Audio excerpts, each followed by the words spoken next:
நம்முடைய அன்பு தலைவர் கலைஞரின் உயிரினும் மேலான அன்பு உடன்பிறப்புகளே, உங்கள் அத்தனை பேருக்கும் என்னுடைய வணக்கத்தை, நன்றியை இங்கே நான் தெரிவித்துக் கொள்கிறேன். அதே போல புதிதாக பொறுப்பேற்றுக் கொண்டிருக்கக்கூடிய அத்தனை நிர்வாகிகளுக்கும் என்னுடைய மனமார்ந்த வாழ்த்துக்களை இங்கே நான் தெரிவித்துக் கொள்ள விரும்புகிறேன்.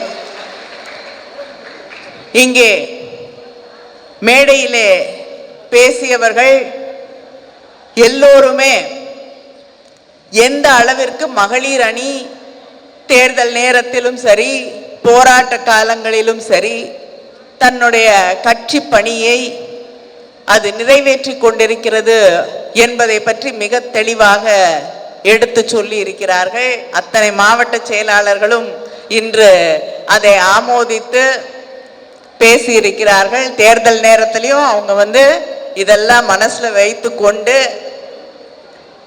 உள்ளாட்சி தேர்தலில் மட்டும் மனசுல வச்சுக்காதீங்க, வரக்கூடிய நாடாளுமன்ற தேர்தலையும் இந்த சகோதரிகளுடைய உழைப்பை மனதிலே நீங்கள் நிறுத்தி கொள்ள வேண்டும். எந்த எதிர்பார்ப்பும் இல்லை என்று எங்களை பாராட்ட வேண்டாம். உங்களுக்கு என்னென்ன எதிர்பார்ப்பு இருக்கோ அதே எதிர்பார்ப்பு இங்க இருக்கக்கூடிய சகோதரிகளுக்கும் இருக்கிறது என்பதை நான் தெரிவித்துக் கொள்கிறேன். அதனால சட்டமன்ற தேர்தல், நாடாளுமன்ற தேர்தல் எதிலையும் எங்களை மறந்துவிட வேண்டாம் என்பதை நான் இங்கே உங்களிடம் ஒரு வேண்டுகோளாக நான் வைக்க விரும்புகிறேன். இங்கே பெண்கள் கடந்து வந்திருக்கக்கூடிய போராட்டங்கள், ஒரு காலகட்டத்திலே இத்தனை பெண்களை ஒரு கூட்டத்திலே, அதுவும் தனியாக குடும்பத்தோடு வராது, நீங்கள் ஒரு பொறுப்பை ஏற்றுக்கொண்டு அந்த பொறுப்பின் பிரதிநிதிகளாக ஒரு கூட்டத்திலே கலந்து கொள்ளக்கூடிய வாய்ப்பு உருவாகும் என்று நினைத்து பார்க்க முடியாத ஒரு காலகட்டத்தில் நாம் வாழ்ந்திருக்கிறோம். ஆனால் இன்று அந்த தடைகளை எல்லாம் உடைத்து நாங்கள் ஒரு பொறுப்பிலே இருக்கிறோம். இன்று ஆண்களுக்கு நிகராக இந்த சமூகத்திலே எங்களாலும் உழைக்க முடியும், எங்களாலும் செயல்பட முடியும் என்பதை பறைசாற்றக்கூடிய அளவிற்கு இந்த நிகழ்ச்சியிலே நீங்கள் கலந்து கொள்ளக்கூடிய நிலை உருவாகி இருக்கிறது என்றால், அதற்கு நாம் கடந்து வந்திருக்கக்கூடிய பாதையை நாம் நினைத்து பார்க்க வேண்டும். அதைத்தான் ஐயா சுபவி அவர்கள் பேசும் பொழுது குறிப்பிட்டு சொன்னார்கள். நாம் ஏற்றுக்கொண்டிருக்கக்கூடிய பொறுப்போ பதவியோ கிடைக்கக்கூடிய வாய்ப்புகளோ அத்தனையையும் தாண்டி நாம் பெற்றிருக்கக்கூடிய மிகப்பெரிய பெருமை இந்த சமூகத்தில் இருக்கக்கூடிய பெண்களுடைய விலங்குகளை உடைத்த இயக்கத்தின் பிரதிநிதிகளாக நாம் இன்று செயல்பட்டு கொண்டிருக்கிறோம் என்பதுதான். ஏனென்றால் ஒரு காலகட்டத்தில் உங்களுடைய பாட்டிகள் இருந்திருக்கலாம், உங்களை பெற்ற தாய் படிக்க வேண்டும் என்பதே அவர்களுடைய மிகப்பெரிய கனவாக இருந்திருக்கும். நான் ஒரு சிறுகதையை உங்களோடு பகிர்ந்து கொள்ள விரும்புகிறேன். கல்கியுடைய ஒரு சிறுகதை. அந்த கதையிலே ஒரு இளம் விதவை ஒரு பெண் இருப்பாள். ஏனென்றால் அந்த காலகட்டத்திலே அந்த பெண்களுக்கு கிட்டத்தட்ட ஒரு 12-13 வயசுல எல்லாம் கல்யாணம் பண்ணி வச்சிருவாங்க. அதுக்கு முன்னாடி கூட கல்யாணம் பண்ணி வச்சிருவாங்க. அப்படி மிக சின்ன வயதிலே திருமணமாகி விதவையான ஒரு பெண் அந்த வீட்டிலே இந்த சமூகத்தை மாற்றக்கூடிய சேவைகளை செய்யக்கூடிய ஒரு இளைஞன் தங்குகிறான். தங்கி தன்னுடைய பணிகளை அவன் செய்கிறான். அந்த இளைஞன் அவளை திருமணம் செய்து கொள்ள வேண்டும் என்று விரும்புகிறான். ஆனால் அந்த பெண்ணிடம் நேரடியாக பேசக்கூடிய வாய்ப்பு இல்லை என்பதால் தன்னுடைய விருப்பத்தை ஒரு கடிதத்தின் வழியாக அவளிடம் எழுதி கொடுக்கிறான். ஆனால் அந்த பெண்ணிடம் இருந்து எந்த பதிலும் இல்லை. தன்னுடைய இந்த கதையை, இந்த நிகழ்வை அந்த பெண் பல ஆண்டுகளுக்கு பிறகு இன்னொரு பெண்ணிடம், தன்னை விட வயதிலே இளைய பெண்ணிடம் பகிர்ந்து கொள்கிறாள். அந்த பெண் கேட்கிறாள், நீங்கள் ஏன் அந்த காதலை, அந்த அன்பை ஏற்றுக்கொள்ளவில்லை என்று. அதற்கு அந்த பெண் சொன்ன பதில், அப்பொழுது எனக்கு அந்த கடிதத்திலே என்ன எழுதியிருந்தது என்று படிக்க முடியாது, ஏனென்றால் எனக்கு எழுத படிக்க தெரியாது.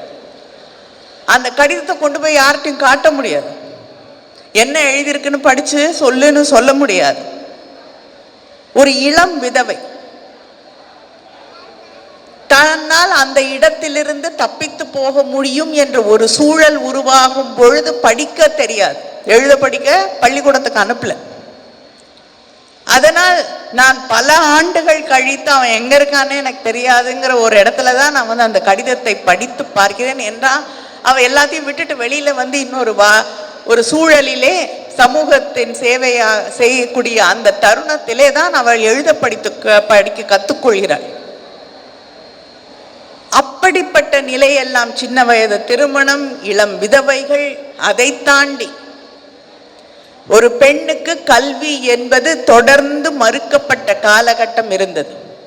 இதையெல்லாம் இன்று உடைத்து இன்னைக்கு தமிழ்நாட்டில் நம்முடைய முதலமைச்சர் அவர்கள் பெருமையோடு சொல்கிறார்களே, இந்தியாவுடைய வேலைக்கு செல்லக்கூடிய மகளிர்ல 42% தமிழ்நாட்டில் தான் இருக்கிறார்கள் என்ற பெருமை மிகுந்த மாநிலமாக இன்னைக்கு இந்தியாவில் நமக்கு புதிய கல்விக் கொள்கையை சொல்லித் தருகிறேன் என்று வருகிறார்கள். அதை விட ஒரு பெரிய நகைச்சுவை இருக்க முடியாது. ஏன்னா கல்விக் கொள்கையிலே தேசிய சராசரியை விட உயர்கல்வியிலே எல்லா விதத்திலையும் சரி, ஆனா உயர்கல்வியிலே தேசிய சராசரியை விட தமிழ்நாடு அவங்க இன்னும் 30 வருஷத்துக்கு பிறகு எதை தொட வேண்டும், 50% தொட வேண்டும் என்று நினைக்கிறார்களே, அந்த புதிய கல்விக் கொள்கையில சொல்லியிருக்காங்க இல்லையா, அதை தாண்டி நிற்கக்கூடிய மாநிலம் தமிழ்நாடு. அதைவிட தமிழ்நாட்டிலே உயர்கல்வியை தொட்டு கொண்டிருக்கக்கூடிய பெண்கள் தேசிய சராசரியை விட மிக அதிகமாக இருக்கக்கூடிய மாநிலம் தமிழ்நாடு. இப்படி இத்தனை தடைகளையும் தாண்டி இன்று நாம் இந்த இடத்திலே நின்று கொண்டிருக்கிறோம். வேலைக்கு போகக்கூடிய பெண்கள் இந்த சமூகத்திலே தமிழ்நாட்டில் பிறக்கக்கூடிய ஒரு பெண், நம்ம சொல்றோம்ல திராவிட மாடல் ஆட்சின்னா அவங்களுக்குலாம் ரொம்ப கஷ்டமா இருக்கு அந்த வார்த்தையை கேட்கறதுக்கே. அதுவும் டெல்லியில இங்க இருக்க எம்பிக்கெல்லாம் தெரியும், டெல்லியில போய் பேசும் பொழுது நாடாளுமன்றத்துல நாங்க திராவிட மாடல் ஆட்சினாலே அந்த பக்கத்துல இருந்து ஒரு எதிர்வினை வரும், அவங்க காதுல கேட்க முடியாத வார்த்தை. ஆனால் பெருமையோடு நாங்கள் திரும்ப திரும்ப திரும்ப சொல்லக்கூடிய வார்த்தை திராவிட மாடல் ஆட்சி என்று. காரணம், யூபியில பிறக்கக்கூடிய ஒரு பெண்ணுக்கும் தமிழ்நாட்டில் பிறக்கக்கூடிய ஒரு பெண்ணுக்கும் இருக்கக்கூடிய வித்தியாசம். அங்கே ஒரு பெண் வயிற்றிலே இருக்கும் போது பிறக்க கூட அவளுக்கு உரிமை கிடையாது. ஆனால் தமிழ்நாட்டிலே பிறக்கக்கூடிய பெண்ணுக்கு குழந்தை வயிற்றில் இருக்கும் பொழுதே அரசாங்கம் அந்த குழந்தை ஆரோக்கியமாக பிறக்க வேண்டும் என்பதற்காக அவங்களுக்கு வேணுங்கிற மருந்துகள், மாத்திரைகள், அதை தாண்டி சத்து உணவு, அந்த குழந்தை பெறக்கூடிய பெண்ணுக்கான அதற்கான ஒரு தொகை, இது அத்தனையும் வழங்கக்கூடிய மாநிலம் தமிழ்நாடு. அந்த குழந்தை பிறந்தவுடன் அவங்க வளரும் வரை அங்கன்வாடிகள், பள்ளிக்கூடத்துக்கு போகக்கூடிய அந்த பெண் ரொம்ப தூரம் போய் படிக்க வேண்டிய அவசியம் இல்லை.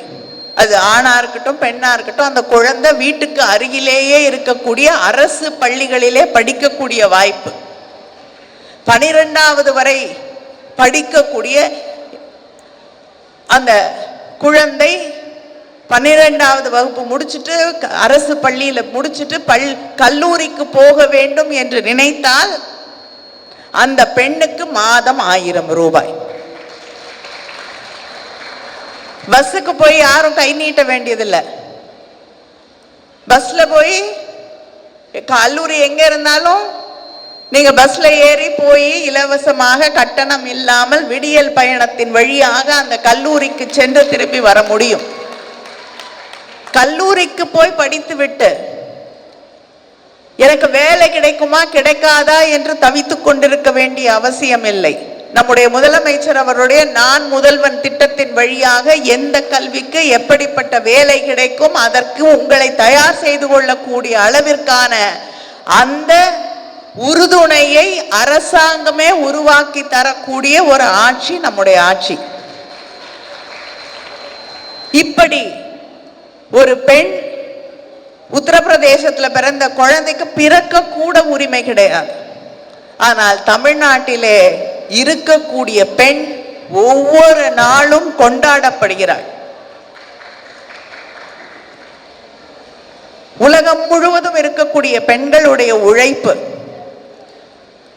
ஒரு சராசரியாக வேலைக்கு போய்விட்டு வரக்கூடிய ஒரு பெண்ணுடைய உழைப்பு ஒரு வீட்டுக்கு வந்த பிறகு சராசரியாக 3 to 4 மணி நேரம் காலையும் மாலையும் அவள் உழைக்க வேண்டி இருக்கிறது. உணவு தயாரிக்க வேண்டும், வீட்டை சுத்தப்படுத்த வேண்டும், குழந்தைகளை பார்த்து கொள்ள வேண்டும், துணிகளை சரி செய்ய வேண்டும் என்று அந்த உழைப்பு 4 மணி நேரம் நீள்கிறது. ஆனால் ஒரு ஆணுடைய உழைப்பு, வேலைக்கு போய்விட்டு வரக்கூடிய ஆணுடைய உழைப்பு வீட்டில் அரை மணி நேரத்தை கூட தொடுவதில்லை. அவங்களுடைய உச்சகட்ட உழைப்பு என்னன்னா வந்து டிவி முன்னாடி உட்கார்ந்து அந்த தொலைக்காட்சியை பார்ப்பது, அவ்வளவுதான். நாம் அடுத்த தலைமுறை ஆண்களை சரியாக வளர்க்க வேண்டும் என்ற செய்தியும் இதில் இருக்கிறது இல்லையா? ஆனா அந்த உழைப்பிற்கு எந்த மரியாதையும் கிடையாது. கேட்டா வீட்டில் சும்மா இருக்கேன்னு வாங்க, வேலைக்கு போகலன்னா உங்களையே கேட்டா என்னம்மா பண்றீங்கன்னா வீட்டில் சும்மா தான் இருக்கேன் இல்லையா? ஆனா எந்த பெண்ணும் சும்மா இருப்பதில்லை. வீட்டிலேயே இருந்தாலும் காலையிலிருந்து இரவு வரை வேலை வேலை வேலை வேலை, லீவு நாள் கூட கிடையாது. இப்படிப்பட்ட பெண்களுக்கு நான் தரது உங்களோட உழைப்பிற்கான ஊதியம் இல்லை, உரிமை தொகை என்று மாதம் 1000 ரூபாய் வழங்கக்கூடிய ஆட்சி நம்முடைய திராவிட முன்னேற்ற கழக ஆட்சி, அண்ணனோட தளபதி அவர்களுடைய ஆட்சி. அந்த 1000 ரூபாய் அப்படிங்கிறது அது பெரிய தொகையாக இல்லாமல் இருக்கலாம். ஆனால் பல பெண்களுக்கு அந்த 1000 ரூபாய் அப்படிங்கிறது என்னுடைய பணம், அது எனக்காக என்னிடம் வழங்கப்பட்ட பணம். பல பெண்களுக்கு அது முதல் முறையாக தன்னுடைய காசை தான் கையிலே வாங்கக்கூடிய அந்த உணர்வை தரக்கூடிய பணம் அந்த 1000 ரூபாய் உரிமை தொகை. அதை நீங்க என்ன செலவு பண்ணணும்னு யாரையும் கேட்க வேண்டியதில்லை. முதல் முறையாக உங்கள் கைகளிலே கிடைக்கக்கூடிய உங்களுடைய சொந்த பணத்தை செலவு செய்யக்கூடிய அந்த உணர்வை நீங்கள் கற்றுக்கொள்ள முடியும். மருந்து வேணும்னா வாங்கலாம், அம்மாக்கு காசு கொடுக்கணும்னா கொடுக்கலாம், நீங்க வெளியில போகணும்னா செலவு பண்ணலாம், பிள்ளைங்களுக்கு ஏதாவது வாங்கணும்னா யாரையும் கேட்காம வாங்கட்டுமா வேணாமா இதெல்லாம் கேட்காம நீங்க செலவு பண்ண முடியும்.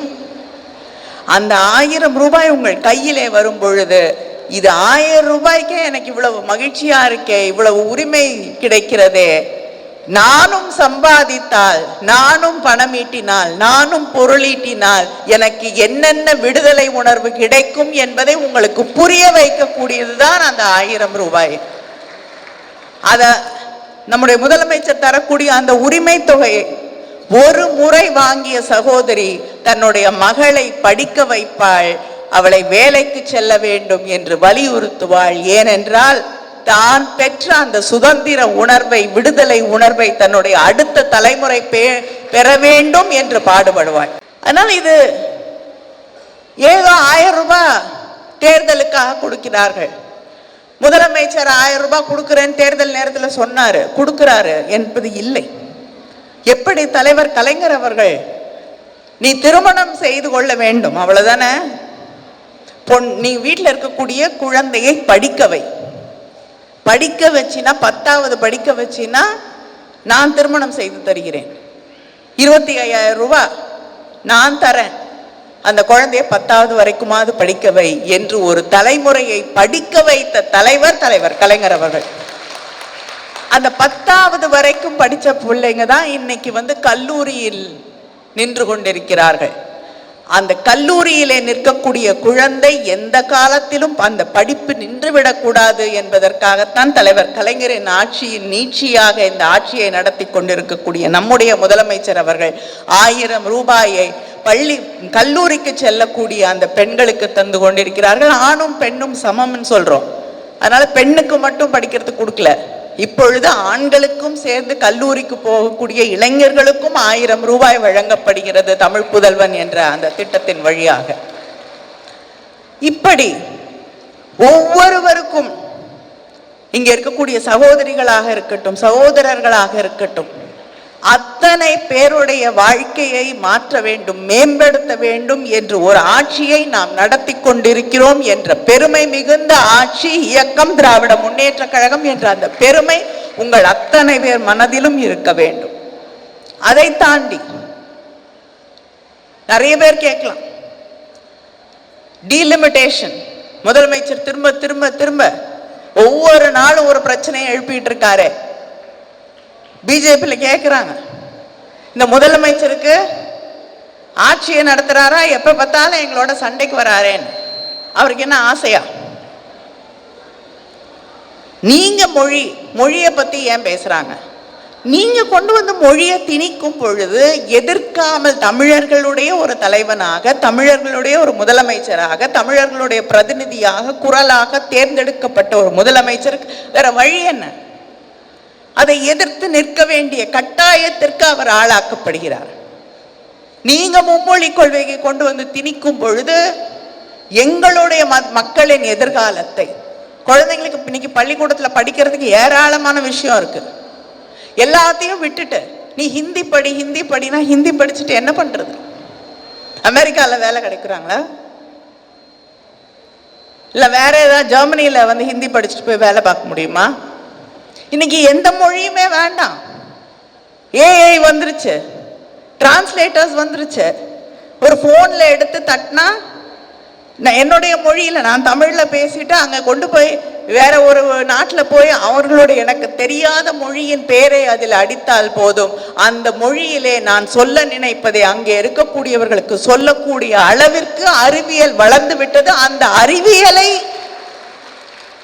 சொல்லித்தரக்கூடிய ஆட்சியாகத்தான் நம்முடைய ஆட்சி நடக்க வேண்டும் என்று நம்முடைய முதலமைச்சர் அவர்கள் நினைக்கிறார்களோ தவிர நீங்க திரும்ப திரும்ப திரும்ப மொழியை கொண்டு வந்து திணிப்பதை நாங்கள் ஏற்றுக்கொள்ள முடியாது.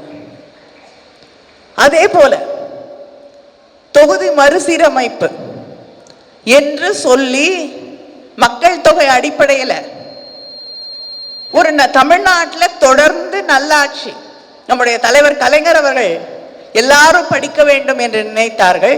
தமிழ்நாட்டிலே நம்முடைய திராவிட இயக்கம் மக்கள் படிக்க வேண்டும், சுயமரியாதையோடு வாழ வேண்டும், அறிவியல் பூர்வமாக சிந்திக்க வேண்டும் என்று தந்தை பெரியாரிலே தொடர்ந்து ஆற்றிய பணி இன்று மக்கள் சிந்திக்க தொடங்கி தன்னுடைய வீட்டுக்கு எத்தனை பிள்ளைங்க இருந்தா படிக்க வைக்க முடியும், எத்தனை பிள்ளைங்க இருந்தா அவர்களுடைய வாழ்க்கை நல்லா இருக்கும் என்று புரிந்து கொண்டு அவர்களுக்கான ஒரு திட்டத்தை வகித்து கொண்டு செயல்பட்டதால் இங்கே இருக்கக்கூடிய ஆட்சி கல்வியை பற்றி கவலைப்பட்டதால், உடல் ஆரோக்கியத்தை பற்றி கவலைப்பட்டதால், மக்களை பற்றி கவலைப்பட்டதால், வளர்ச்சியை பற்றி கவலைப்பட்டதால் இன்னைக்கு இங்க உத்தரப்பிரதேசம் பீகாரை போல இங்க ஜனத்தொகை அதிகரிக்கவில்லை. அதற்கு பழிவாங்கக்கூடிய அளவுக்கு நம்மளுடைய எம்பிக்களுடைய எண்ணிக்கையை குறைக்க நினைக்கிறது டெல்லியில இருக்கக்கூடிய பாஜக அரசாங்கம். 39 பேர் இருந்து எத்தனையோ முறை போரிட்டு அங்கே நமக்கான உரிமைகளை கேட்க வேண்டிய நிலையிலே நாம் இன்று இருந்து கொண்டிருக்கிறோம். அந்த 39 30 31 மாத்தனா நம்மளை மதிக்க கூட மாட்டாங்க, நம்ம சொல்றதை கேட்க கூட மாட்டாங்க. அப்படிப்பட்ட சூழ்நிலை வந்துவிடக் கூடாது என்பதற்காக நம்முடைய உரிமைகளுக்காக நாம் போராடுறோம். அதுதான் தளபதி அவர்கள் சொல்லக்கூடிய ஃபேர் டீலிமிட்டேஷன் என்று. இப்படி ஒவ்வொன்றாக தமிழ்நாட்டுடைய உரிமைகளை நமக்கு வர வேண்டிய நிதியை கொடுக்கறது இல்ல. நீ ஹிந்தி படிக்கலன்னா உனக்கு தரக்கூடிய SSA ஃபண்டு கொடுக்க மாட்டேன். 5 மாசமா 100 நாள் வேலைக்கான பணம் தருவதில்லை. இப்படி ஒவ்வொரு நாளும் நமக்கான போராட்டங்களை நம்முடைய முதலமைச்சர் அவர்கள் நம்மளுடைய உரிமைகளுக்காக போராட வேண்டிய சூழ்நிலையிலே தமிழ்நாடு இருக்கிறது. அதே நேரம் வளர்ச்சி என்பதிலும் நாம் தான் முன்னணியிலே இருக்கிறோம். ஒரு பக்கம் போராட்டம், அந்த போராட்டத்தை முன்னெடுத்து கொண்டே அதே நேரத்திலே இந்த தமிழ்நாட்டை வளர்ச்சி பாதையிலும் கொண்டு சென்று கொண்டிருக்கக்கூடிய ஒரே ஆட்சி திராவிட முன்னேற்ற கழகம் என்ற அந்த செய்தியை நீங்கள் மனதிலே நிறுத்திக் கொள்ள வேண்டும். அந்த பெருமையோடு வரக்கூடிய தேர்தலிலே அவங்கெல்லாம் என்ன இருக்கோ இல்லையோ ஒன்னே ஒண்ணுல பெரிய மிக PhD எடுத்தவங்க பிஜேபி எல்லாம். அது என்னன்னா பொய் செய்தி பரப்புறது. அவங்களோட வாட்ஸ்அப் யூனிவர்சிட்டின்னு ஒன்று வச்சிருப்பாங்க. அதுல இருந்து தினமும் பொய் செய்தியா வரும். நடக்காதது நடந்ததாக வரும், இல்லாதது இருப்பதாக வரும். அதனால இங்க வாட்ஸ்அப் பார்க்காத சகோதரிகள் இல்லை இல்லையா? எல்லார் கையிலையும் போன் இருக்கு. காலையில எழுந்த உடனே இப்ப எல்லாருக்கும் பழகிடுச்சு, போனை எடுத்து முதல்ல பாக்குறோம். இந்த குட் மார்னிங் மெசேஜ் எல்லாம் போடுறீங்க. நானும் பார்க்குறேன், மகளிர் அணியிலலாம் நிறைய குட் மார்னிங் மெசேஜ் வருது. சில மெசேஜ் வந்து இன்னைக்கு என்ன நாள் அது இதுன்னெலாம் நிறைய போடுறீங்க, நான் இல்லைன்னு சொல்லலை. அந்த செய்தியை போடும் பொழுது தேர்தல் வருகிறது, நம்முடைய சாதனையை அந்த காலை வணக்க செய்தியிலே தயவு செய்து ஒவ்வொருவருக்கும் நினைவுபடுத்துங்கள். வாட்ஸ்அப்ல ஒரு தவறான செய்தி வருது, அந்த செய்தியை நீங்கள் என்னவென்று படிங்க, செய்தி என்னன்னு தெரிஞ்சுக்கோங்க. அப்படி தெரியவில்லை என்றால் ஒரு செய்தி வருகிறது, இது சரியா தவறான்னு யார்கிட்டயாவது கேளுங்க. எத்தனையோ பேர் இருக்காங்க உங்களை சுத்தி, உங்களுக்கு அதை தெளிவாக எடுத்து சொல்வதற்கு. இல்லைன்னா புத்தகங்கள் இருக்கு, தெரிந்து கொண்டு இதுதான் உண்மை இது பொய் என்று வாட்ஸ்அப்லயோ சோசியல் மீடியாலேயோ வரக்கூடிய செய்திக்கு பதில் அனுப்புங்கள். மேடையிலே பேசுங்கள். எங்க போனாலும் போறக்கூடிய இடத்திலெல்லாம் உங்க நண்பர்களை பார்க்கும் பொழுது, கல்யாண வீட்டுகளுக்கு போகும் பொழுது, எங்கு போனாலும் தவறாக செய்திகளை கொண்டு வந்து தொடர்ந்து சொல்லிக் கொண்டிருக்கக்கூடிய ஒரு சூழலிலே அதை தெளிவுபடுத்துங்கள். அதே நேரத்தில் சகோதரிகள் ஒன்றை நினைவிலே வைத்துக் கொள்ள வேண்டும். பல சகோதரிகளுக்கு இருக்கக்கூடிய ஒரு பிரச்சனை, அது உங்க மேல தப்புன்னு நான் சொல்லல, உங்களை வீட்டில் முடக்க வேண்டும் என்று இந்த சமூகம் தொடர்ந்து போராடி கொண்டுதான் இருக்கும். நீங்க வெளியில வந்தது, பொதுவெளிக்கு வருவதை அவர்கள் தடுக்க நினைத்து கொண்டுதான் இருப்பார்கள். அதற்காக தொடர்ந்து உங்களை பத்தி அவதூறுகளை பரப்பி கொண்டுதான் இருப்பார்கள். இதெல்லாம் நம்ம யாருக்கும் பதில் சொல்ல வேண்டிய அவசியம் இல்லை. யார் வேணாலும் என்ன வேணாலும் பேசிட்டு போட்டோம், நமக்கு நாம் யார் என்று தெரியும் இல்லையா? நம்ம பத்தி பேசக்கூடியவங்களுக்கு நம்மளை பத்தி பேசக்கூடிய அருகதை இருக்கான்னு முதல்ல யோசிச்சு பாருங்க. பேசுறவங்களுக்கு முக்காவாசி பேர்ல ஒருத்தருக்கு கூட அந்த அருகதை இருக்காது. அதனால அதையெல்லாம் புறம் தள்ளி விட்டு, இதெல்லாம் நான் கணக்கில் கூட எடுத்துக்க வேண்டிய அவசியம் இல்லை என்ற அந்த மனநிலையோடு நின்று நீங்கள் போராட வேண்டும். அதே நேரத்தில் ஒரு சகோதரியை பற்றி யாராவது தவறாக சொன்னால் நாம் ஒரு போராளிகளாக அந்த பெண்ணை சுற்றி ஒரு அரண் அமைத்து அவரோடு போராட வேண்டும். சொல்லிட்டு போட்டோம், போனா போதுன்னு பார்த்துட்டு இருக்காதீங்க, யாரையும் விட்டு கொடுக்காதீர்கள். ஏன்னா நாம் அமைத்திருக்கக்கூடிய அந்த அரணிலே ஒரு சின்ன ஓட்ட கூட விழுந்துடக்கூடாது. நாம் ஒருவருக்கு ஒருவர் உறுதுணையாக துணையாக நிற்க வேண்டிய தருணம் இது என்பதை நீங்கள் புரிந்து கொள்ள வேண்டும். அந்த உணர்வோடு, அந்த ஒற்றுமை உணர்வோடு நீங்கள் இந்த தேர்தலிலே பணியாற்ற வேண்டும். ஏன்னா மற்ற மாநில தேர்தல்கள் எல்லாம் பார்த்துட்டு இருக்கோம், ஓட்டர் லிஸ்ட்லேருந்து ஆரம்பித்து எல்லா இடத்துலையும் எத்தனை பிரச்சனைகளை அவர்கள் உருவாக்கி கொண்டிருக்கிறார்கள் என்று. அதனால் ஒவ்வொருவரும் கண்ணும் கருத்துமாக உங்க தெருவில் யார் யார் இருக்கா, யார் யார் ஓட்டர் லிஸ்ட்ல இருக்காங்க, உங்களுக்கு தெரிஞ்சவங்க பேரெல்லாம் இருக்கா என்று அந்த பொறுப்பு உங்களுக்கு இருக்கோ இல்லையோ, தயவு செய்து அதை நீங்கள் சரிபார்க்க வேண்டும்.